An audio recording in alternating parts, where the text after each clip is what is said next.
Between The Walking Dead, Game of Thrones, and tons of other zombie stories, you might look at this book and scoff, why would I want to read another zombie story? The answer is simple. This isn't your average zombie story. Whereas most zombie stories tend to either be focused on action and gore or campy comedy, Max Brooks' World War Z follows the steps of classic zombie stories from the likes of George Romero, famed director of Night of the Living Dead. So before we get into the book itself, here's some quick background info to situate us. The author, Max Brooks, is the son of famous actress Anne Bancroft and renowned director Mel Brooks. He is dyslexic, making his writing even more impressive, and he graduated with a BA in history, so he has a lot of background in war stories and oral histories. So, he first came to light in 2003 with his book The Zombie Survival Guide, which was so successful, he was able to turn around and write World War Z as a sort of sequel, but it's a story, whereas The Zombie Survival Guide was written as a practical guide for protecting yourself from the living dead. Now, you might have some familiarity with the title World War Z because there was a film, but I can safely tell you that the film World War Z is nothing like the book.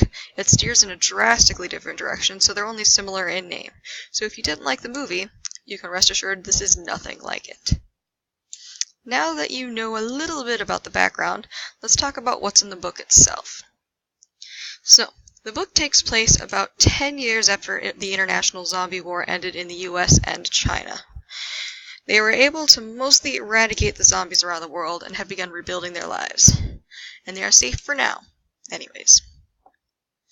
The book is opened by an author who tells us that in the aftermath of the war, he was to report on what happened. But, long story short, he felt the report was too impersonal, so he wanted to actually share the people's stories, and thus he made this book.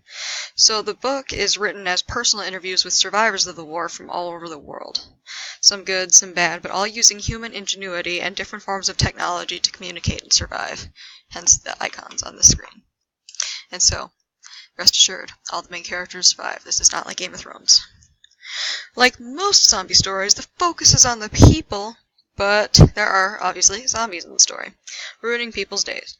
They're the type you see in old movies, so they're slow, hard to kill, want to bite you, and not at all like the ones in World War Z the movie.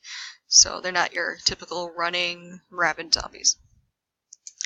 So, one of the biggest things that sets this book apart from other zombie stories is diversity. It isn't your average white, English, or American person fights to survive. We already know the people in this book survive since we're hearing them talk about it in their stories. And instead of your average story, we see how different countries and cultures reacted to the zombie epidemic, including how they worked together or how they impeded each other. And there are many different stories that really capture how humanity reacts in times of war and hardship that is lacking in a lot of other zombie stories, which tend to focus on small groups of people, and they tend to ignore different religions, different races, different abilities. And one thing that I thought was really interesting in the story is that talks about mental illness, including some people who believe that they are zombies but are not actually infected, which is a fascinating topic. So, like many other zombie stories, this story serves as a commentary on the view of otherness, on the issues of government, and on humanity itself. On the topic of the other, it explores things like racial prejudice, the futility of borders, class warfare, environmental issues, and political injustice. These are all poignant topics for what's going on in the world today, which is why my students had to read this book this last year.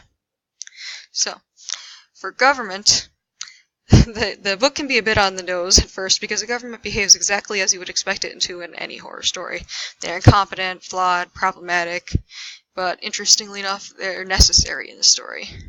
And the story becomes a bit more realistic about how government reacts and how it would deal with a crisis than other stories. But most importantly, World War Z explores the concepts of monsters in zombie stories. Every zombie story not only pits humans versus zombies, but humans versus humans as well. Usually it's over something simple like resources, but Brooks takes it to another level. Without spoiling too much, he involves pharmaceutical companies, political views, fears of people from other countries, and many other pieces that give his story a unique, multifaceted view on humanity. Much more complicated than, let's shoot these people because they're in my way, and zombies.